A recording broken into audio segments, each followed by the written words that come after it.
Baik, saya mulai saja ya. Assalamualaikum warahmatullahi wabarakatuh. Waalaikumsalam Warahmatullahi wabarakatuh. Kita semua, Om Swastiastu, Namo Buddhaya, salam kebajikan. Selamat siang semua, salam sehat semua. Hari ini kita ketemu lagi ya. Suara saya jelas ya? Jelas, Pak. Baik, hari ini kita ketemu lagi di KMMI, Course KMMI USM, Transformasi Digital. Kali ini kita akan, di pertemuan 6 ini, kita akan membahas suatu hal ya, tentang cyber ethic dan cybercrime. Saya kira untuk dunia cyber, dunia maya itu Anda sudah familiar. Kalau saya katakan di sini dunia maya atau internet atau dunia cyber itu adalah suatu kebutuhan keempat ya, setelah sandang, pangan, dan papan, kebutuhan berikutnya adalah kuota. Nah ini, bagi Anda yang kuotanya habis pasti galau, nggak bisa WA-an. Bagi Anda yang kuotanya habis pasti cemas, nggak bisa stalking, ya seperti itu.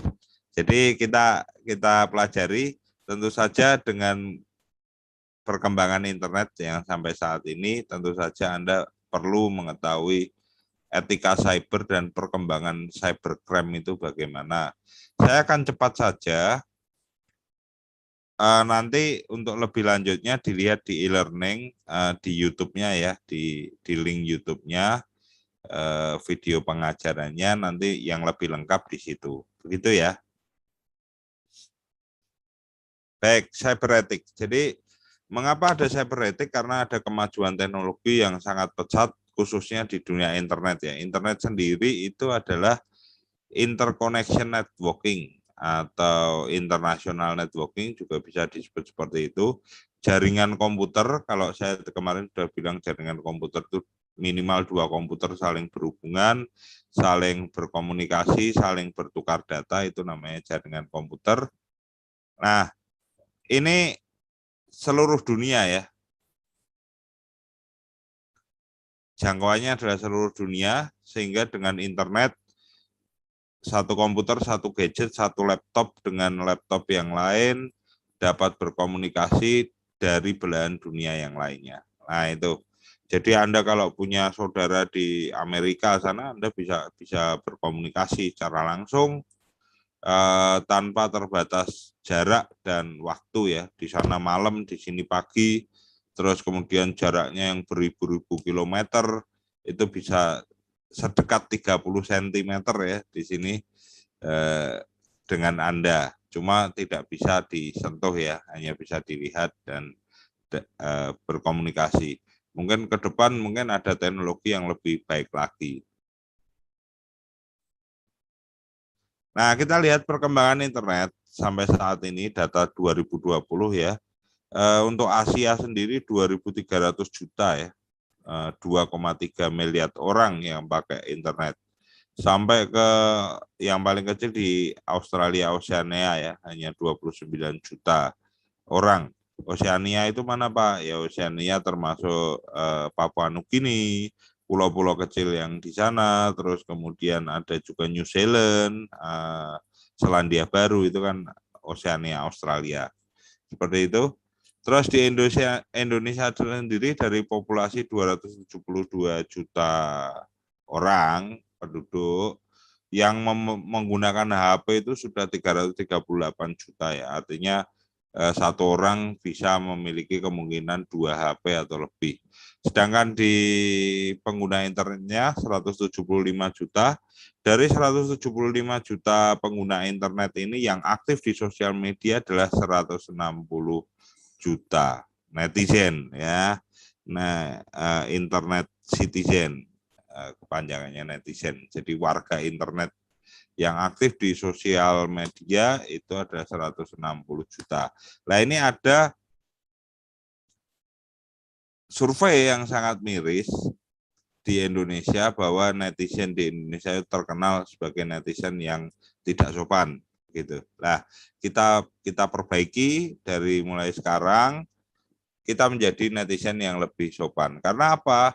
survei juga di Indonesia bahwa kalau secara langsung ketemu dengan turis mancanegara, orang-orang Indonesia terkenal ramah dan sopan seperti itu secara langsung. Tetapi kalau secara dunia maya di sosial media ini kok terkenal tidak sopan, maka kita perbaiki agar tidak ada kontradiksi ya. Artinya ya kalau ketemu langsung sopan ya ketemu di sosial media juga harus sopan seperti itu. Apalagi perkembangan internet di era pandemi ya, ada PSBB, WFH, school from home, work from home, digital class, digital shopping, sehingga grafiknya itu di Indonesia naik ya, penggunaan internet itu naik hampir 180 derajat ini. Nah, karena apa ya? Memang kebutuhannya kita juga sekarang di KMM ini juga butuh internet sama juga gitu. Nah, terus kemudian perkembangan teknologinya apa? Ya ini ada video conference, live streaming. Nah, ini kan KMMI kita kan di video conference dan live streaming ya, aplikasi-aplikasi berbasis Android ataupun berbasis iOS atau berbasis web banyak sekali ya. Dan yang berkembang pesat juga e-commerce ya, e-commerce. Jadi orang sekarang takut ke mall begitu ya, ke mall pun harus ada surat apa itu vaksinasi ya, surat vaksinasi. Terus kemudian ke warung atau ke toko takut terkena corona seperti itu, sehingga orang akan banyak menggunakan e-commerce dengan sekali klik dan bayar transfer barang yang diinginkan sudah dikirim sampai depan rumah. Nah, itu lebih aman dari efek penyebaran virus corona. Terus kemudian mengapa kok internet itu dampaknya cukup signifikan dan saya katakan sebagai salah satu kebutuhan pokok manusia sekarang ini, manusia zaman now ya, selain sandang, pangan, dan papan. Yang pertama, informasi di internet itu bisa diakses 24 jam ya, sehari. Biayanya murah dan bahkan gratis ya, bahkan gratis. Artinya apa? Internet zaman dulu adalah suatu hal yang mahal ya. Saat saya kuliah, saat saya sekolah itu internet itu suatu hal yang mahal. Bahkan untuk dapat internet akses cepat saya butuh uang sekitar 20.000 saat itu, 20.000 untuk hanya 1 jam saja akses internet seperti itu. Nah sekarang saya percaya di semua kampus Anda itu punya kapasitas free wifi gitu, atau internet dengan biaya murah, sebulan 100.000, sebulan 50.000 ya tergantung paketannya. Kemudian kebutuhan akses informasi dan untuk transaksi juga cepat. Anda beli listrik tidak perlu ke mana-mana, token listrik, beli pulsa juga tidak kemana-mana, beli kuota juga tidak kemana-mana, cukup duduk saja dengan gadget Anda dan uang digital Anda bisa membeli sesuatu. Terus kemudian kemudahan membangun relasi ya dalam bisnis itu perlu, karena orang sekarang menjual sesuatu itu yang dipentingkan adalah testimoni ya, testimoni dari pelanggan. Karena apa? Pelanggan tidak akan beli kalau tidak ada testimoni positif dari pelanggan yang lain seperti itu. Terus materi internet juga bisa di-update dengan mudah. Terbukti dengan apa? Anda setiap hari kan update status, update story ya kan dengan cepat dan mudah. Anda berada di mana, Anda berkegiatan apa, dan tentu saja internet ini mengurangi atau menghapus batasan jarak dan juga batasan waktu ya. Seperti tadi saya katakan, di Amerika batasan jarak beribu-ribu kilometer dihilangkan hanya sebatas 30 cm aja. Terus kemudian waktu di sini siang, di sana malam juga masih bisa berkomunikasi. Tujuannya mengapa ada internet? Tentu saja untuk mendukung persatuan kesatuan bangsa di seluruh dunia ya, di seluruh dunia. Maka dari itu kan dunia ini punya adat kebiasaan sendiri-sendiri, terus kemudian bahasa yang sendiri-sendiri, sehingga agar persatuan dan kesatuan dan kedamaian dunia tetap ada, maka diperlukan nanti yang namanya cyber etik. Anda harus punya etika dalam berdunia maya, Anda harus punya etika dalam berinternet. Terus kemudian mendukung perdagangan dan perekonomian. Jelas dunia maju saat ini Anda bisa membeli semua barang yang ada di seluruh dunia untuk kebutuhan Anda. Terus kemudian mendukung efektivitas komunikasi. Sekarang sudah tidak zamannya SMS, sudah tidak zamannya beli pulsa ya, zamannya adalah beli kuota untuk apa? Untuk berkomunikasi. Jadi Anda bisa berkomunikasi dengan sepuasnya, ya. Yang penting kuotanya ada, terus kemudian free wifi-nya ada, terus kemudian Anda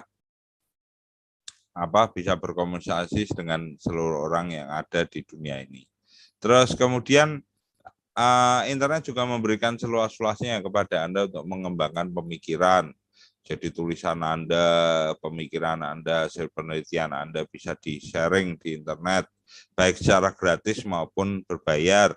Terus kemudian kemampuan Anda di bidang IT, contoh membuat aplikasi Android atau iOS, dibuka kesempatan seluas-luasnya. Anda bisa jual aplikasi Anda atau Anda bisa share secara gratis, itu tergantung Anda.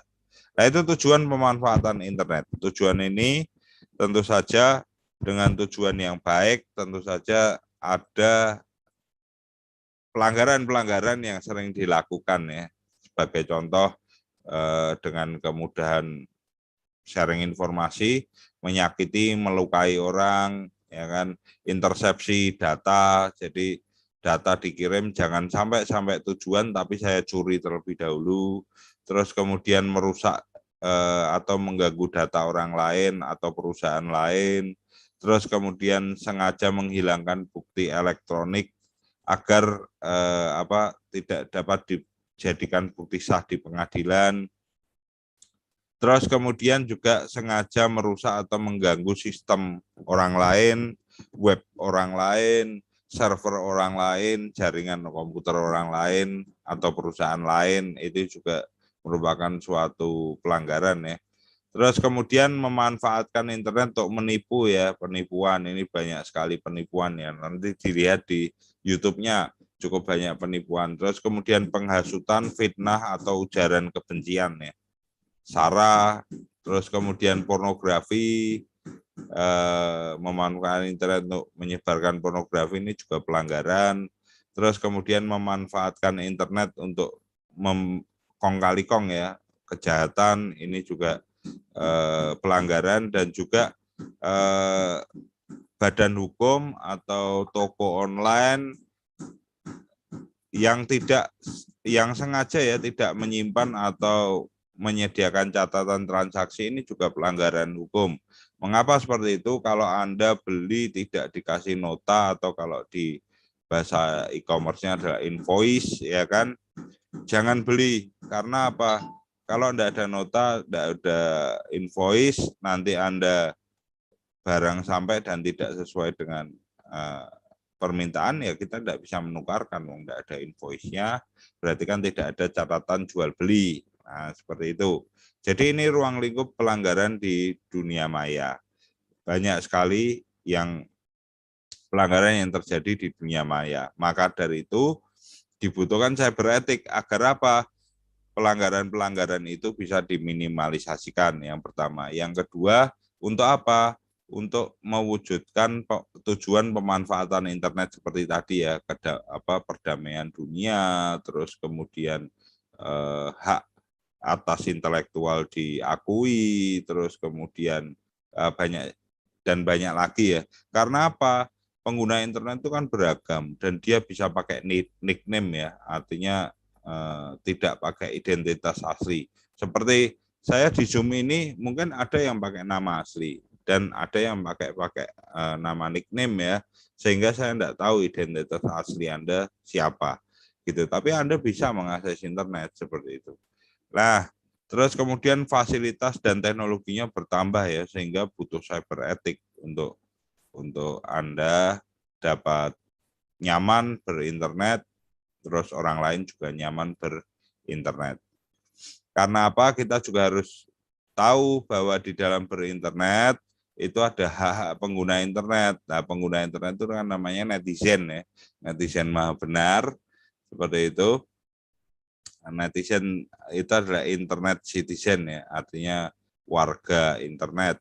Nah, haknya apa? Haknya berarti mendapatkan informasi, terus kemudian hak atas pengakuan keahlian atau properti intelektual komputer atau hak atas keuangan ya di sini. Terus kemudian hak atas privasi ya kan, ada yang boleh di-share, tetapi ada beberapa informasi yang harus di-keep atau disimpan, sehingga privasi itu perlu kita jaga.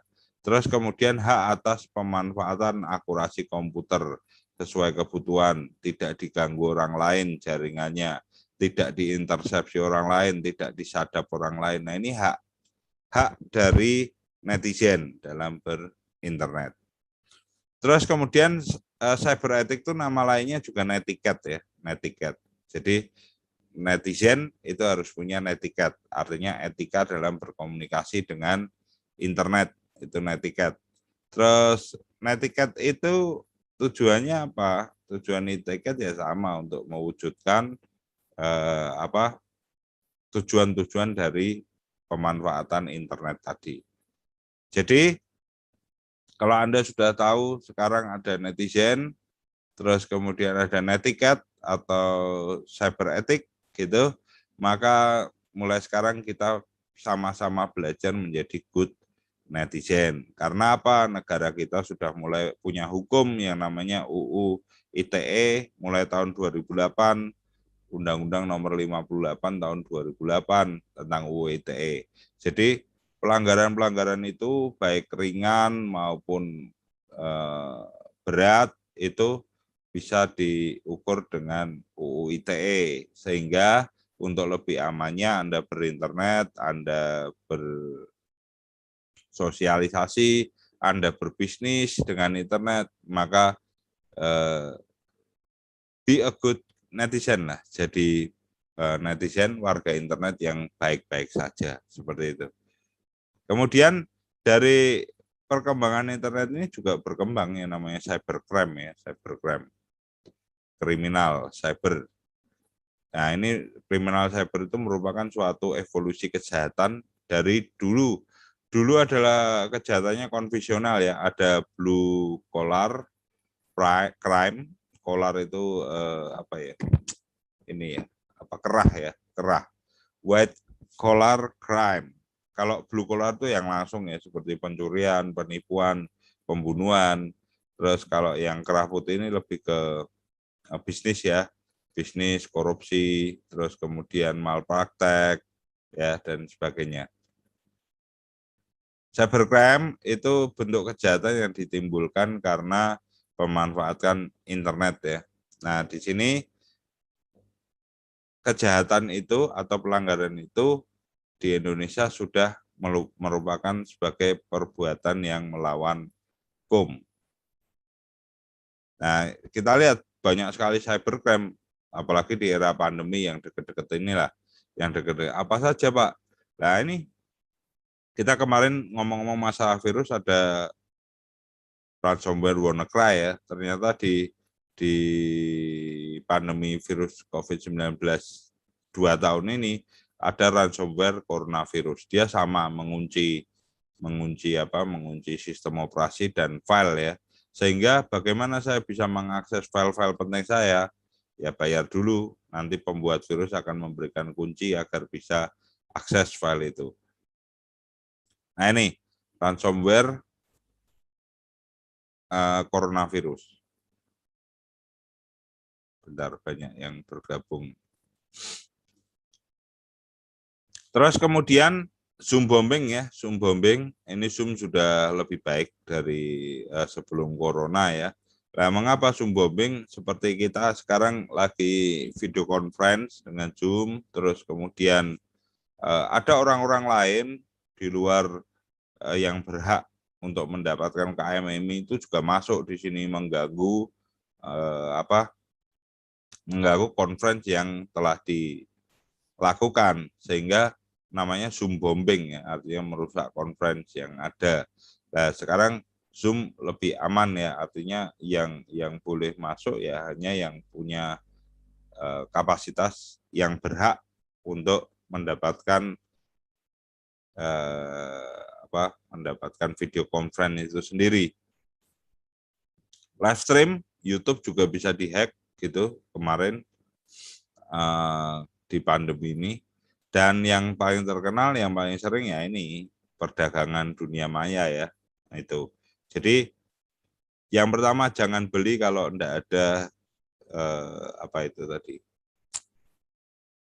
testimoni ya. Kalau testimoninya jelek juga jangan beli. Terus kemudian banyak sekali penipuan. Yang pertama sekali yang kita lihat adalah masker ya. Di sosial media banyak sekali penjualan masker ya dengan harga murah, karena saat itu masker itu suatu hal yang sangat mahal dan langka seperti itu, sehingga sudah dibayar maskernya enggak sampai. Nah, ini yang sering terjadi seperti itu. Jadi kalau saran saya, kalau di era pandemi ini Anda berbelanja jangan lewat sosial media lah, lewatlah e-commerce yang resmi ya. Karena apa? Penjual tidak akan menerima uang sebelum barang sampai. Jadi penjual modal dulu kan, modal dulu, setelah barang sampai ke Anda review, Anda laporkan bahwa barang sudah sampai, baru dia dapat bayaran dari e-commerce. Nah, sehingga lebih aman ya. Sehingga kalau barang tidak dapat, uang Anda yang sudah ditransfer kan masih ditahan e-commerce ya, sehingga bisa dikembalikan. Seperti itu. Nah, ini kalau dilihat grafik, era corona ini era yang tinggi ya terhadap cybercrime ya, terutama masalah virus tadi, ransomware coronavirus di Eropa ini ngeri sekali ini kemarin. Terus kemudian mengapa cybercrime itu unik? Karena ada karakteristik tertentu ya, ruang lingkup kejahatan, terus kemudian sifat kejahatannya, pelaku kejahatannya, modus kejahatannya, sampai jenis kerugian yang ditimbulkan. Kita lihat satu-satu. Ruang lingkup kejahatannya luas ya, seluruh dunia itu kejahatan cyber itu. Terus kemudian sifat kejahatannya non-violence, artinya tidak menimbulkan kekacauan yang menimbulkan kerusakan fisik ya, seperti kerusuhan-kerusuhan yang ada, tetapi cybercrime ini menimbulkan kerusakan yang sifatnya malah lebih berat ya, contohnya keuangan, data penting, terus kemudian karena semua pakai internet sekarang ini, sehingga kerusakan dari cybercrime ini juga cukup parah gitu, kalau memang orang yang melakukannya memang punya kapasitas lebih di dunia IT.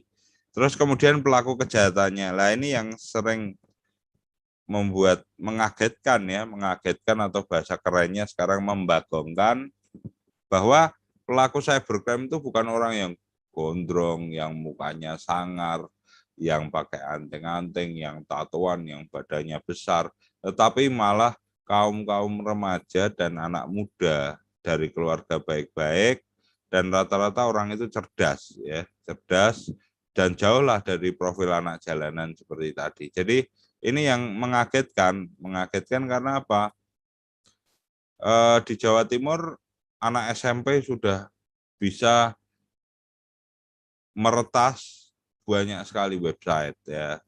Terus beberapa tahun lalu di KPU, websitenya KPU juga diretas oleh penjaga warnet, ini malah ya, yang mengagetkan, penjaga warnet. Jadi partai-partai diubah namanya, terus gambar-gambarnya diubah dan sebagainya macam. Nah, ini malah anak muda yang melakukannya, bukan orang yang kelihatan pelaku kejahatan seperti itu. Terus modus kejahatannya diawali pasti dengan coba-coba atau iseng-iseng ya. Iseng-iseng, terus kemudian kalau berhasil ya berkembang menjadi mencari sesuatu yang tentu saja itu melanggar tindak pidana. Jenis kerugian tadi saya sudah nyatakan, bahwa tidak bersifat fisik ya, fisik. Tapi kalau fisik jaringan mungkin masih bisa, fisik jaringan komputer, fisik server bisa dirusak. Tentu saja waktu ya, kalau sudah diserang servernya, jaringannya, maka waktu untuk recovery atau perbaikan ini juga membutuhkan waktu yang cukup lama. Nilai, jasa, uang, barang, harga diri, karena cybercrime juga termasuk ujaran kebencian ya, harga diri, martabat, bahkan sampai kerahasiaan informasi atau informasi yang rahasia.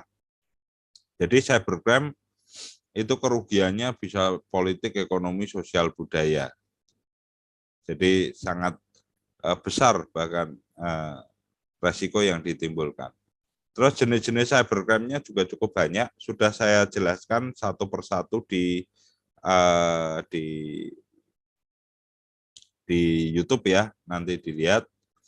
Terus kemudian yang perlu kita garis bawahi adalah hacking dan cracking. Ini yang sering disalahartikan oleh netizen atau warga masyarakat. Jadi sesuatu yang jahat untuk mencari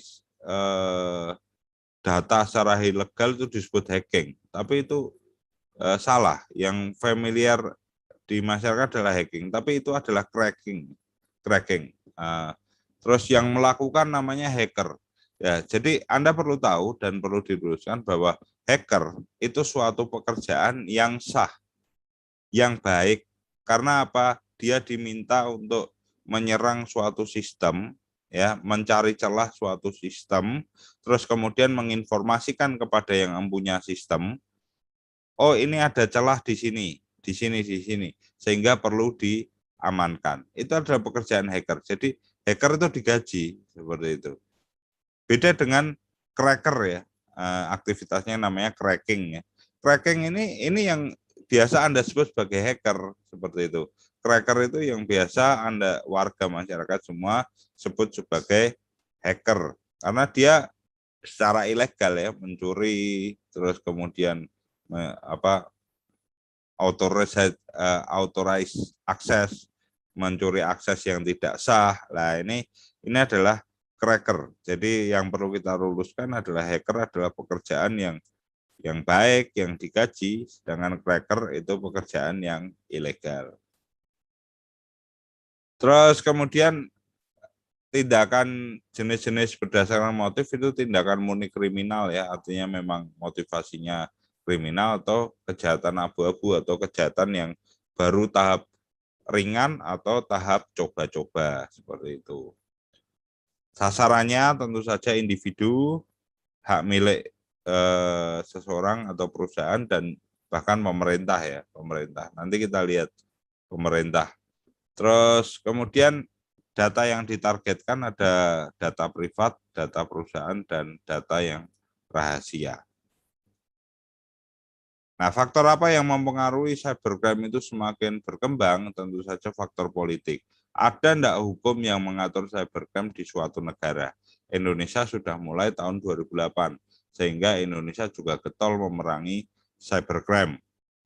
Cuma memang sampai sekarang memang masih banyak sekali pelanggaran di dunia cybercrime. Karena apa? Ya karena keuntungan yang didapatkan mungkin dan sebagainya macam. Faktor ekonomi, semakin maju bangsa maka ekonominya semakin maju, maka banyak barang-barang produksi yang diperdagangkan. Sehingga inilah yang didukung oleh internet dan di situ ada celah penipuan, terus kemudian persaingan dan sebagainya macam. Sehingga ujaran kebencian pun juga ada di faktor ekonomi ya. Terus sosial budaya. Sosial budaya, kemajuan teknologi informasi itu sangat pesat ya. Kalau dulu, kalau sekarang kita sudah mengalami eranya video conference, dulu zaman saya kecil, video conference itu yang baru mengalami adalah Power Rangers, Zordon, dan Alpha. Ya, Anda pernah lihat tak Power Rangers? Jadi kalau ada kejahatan kan Zordon video conference sama Power Rangers ya. Ada kejahatan di sini, nah, terus kemudian Power Rangers-nya jalan untuk membasmi kejahatan. Terus kemudian Kalau kita sekarang menikmati yang namanya drone, dulu zaman saya kecil yang saya nikmati adalah baling-baling bambunya Doraemon ya, seperti itu. Artinya dream come true gitu kan, artinya mimpi jadi kenyataan. Mungkin ke depan lagi pintu kemana sajanya Doraemon bisa diimplementasikan ke teknologi seperti itu. Karena apa? Sumber daya manusia semakin lama semakin berkembang, sehingga berkembang juga banyak komunitas yang baik dan buruk juga. Komunitas yang buruk ya komunitas cracker, komunitas pencurian digital, komunitas carding dan sebagainya. Kejahatan itu pasti ada komunitasnya. Terus yang baik ya komunitas seperti kita ini, komunitas transformasi digital, komunitas pembuatan aplikasi berbasis Android atau iOS dan sebagainya. Nah, ini komunitas-komunitas itu termasuk faktor sosial budaya.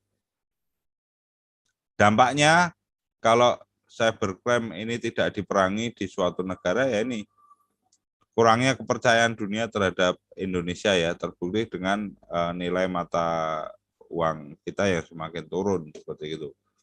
Terus kemudian berpotensi juga sosial politik keamanan ya, keamanan. Jadi artinya bangsa kita itu kan bangsa yang majemuk ya, yang Bhinneka Tunggal Ika. Tetapi akhir-akhir ini beberapa tahun ini banyak warga yang tidak mengetahui atau tidak menyadari bahwa Indonesia itu terdiri dari bermacam-macam suku bangsa dan bermacam-macam agama seperti itu. Sehingga topik yang paling mudah disentil di dunia cybercrime untuk membuat kerusuhan di sosial politik suatu negara adalah terutama di Indonesia adalah topik agama. Nah, ini Anda sebagai mahasiswa harus tahu dulu, oh ini ada berita ini, harus tahu datanya, harus tahu analisanya yang jelas. Karena apa? Anda mahasiswa, mahanya siswa. Anda sudah segala-galanya dari siswa. Dari cara berpikir, Anda harus lebih rasional, lebih maju. Oh ini hanya hoax, ya, tidak ada data yang jelas, ya. Terus kemudian, oh ini hanya ujaran kebencian, saya tidak mau ikut-ikut, seperti itu ya.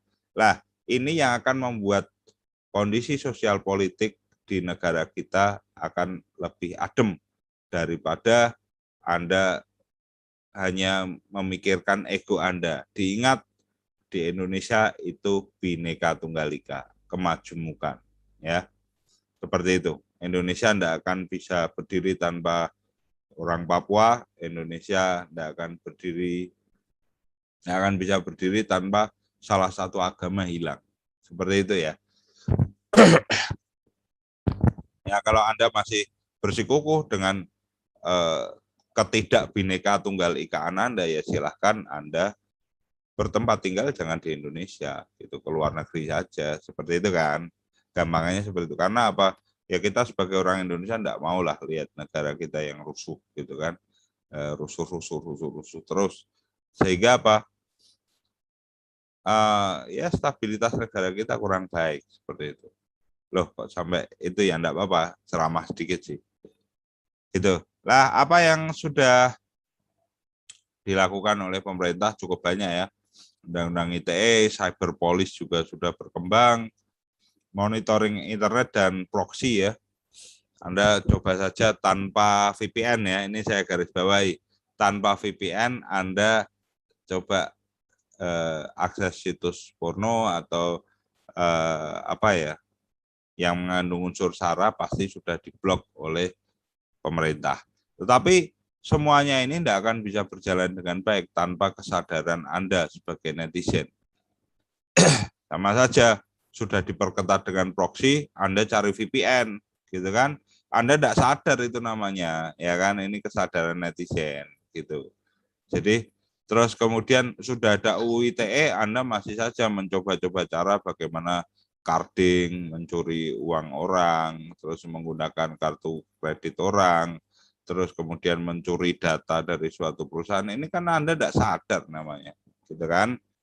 Nah, kesadaran netizen itu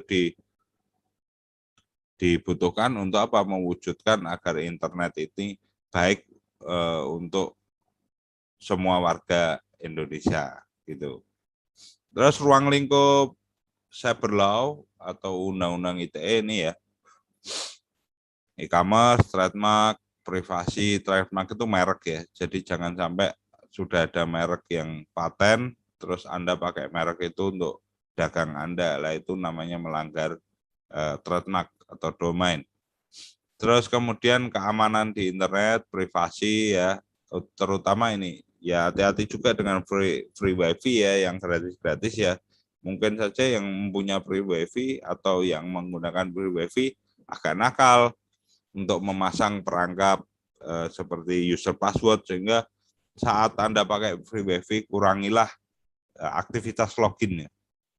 Aktivitas login dikurangi gitu. Karena apa? Ya ini kalau sewaktu-waktu ada yang masang seperti itu, Anda lebih aman. Hak cipta, ya ini yang suka ngekrek aplikasi ini ya. Aplikasi yang harusnya bayar, Anda dapatkan gratis. Nah ini hak cipta. Pencemaran nama baik, pengaturan isi, ya kan. Nah, ini untuk bisnis ya. Jadi ujaran kebencian juga ini pengaturan isi, terus kemudian penyelesaiannya bagaimana itu sudah diatur oleh Undang-Undang ITE. Jadi pesan saya di siang hari ini ada satu kata mutiara, jarimu harimaumu. Mari kita lebih bijak gunakan internet, be a good netizen agar Indonesia atau kita semua lebih nyaman dalam menggunakan internet, kita semua lebih nyaman berkembang dengan internet, dan negara kita juga lebih nyaman dengan teknologi internet yang semakin maju. Saya kira itu. Untuk lebih lengkapnya, itu Anda silakan lihat di e-learning, terus kemudian lihat di YouTube yang sudah saya buat, terus kemudian nanti diskusi dan tugas dikerjakan juga, gitu.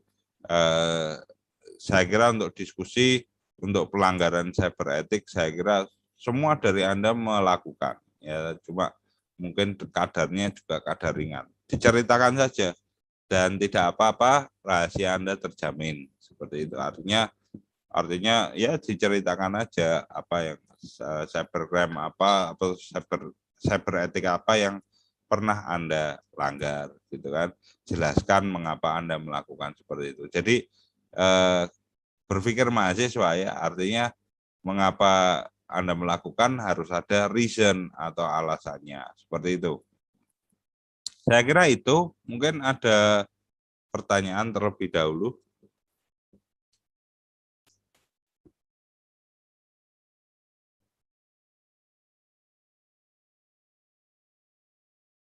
Oke, kalau tidak ada pertanyaan berarti saya akhiri saja ya.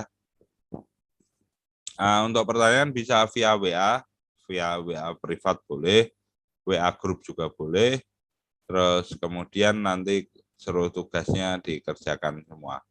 Baik, saya akhiri. Selamat siang semua, selamat belajar, selalu jaga kesehatan, salam sehat, dan wassalamualaikum warahmatullahi wabarakatuh. Waalaikumsalam. Selamat siang, Pak. Makasih, Bu. Makasih, Bu.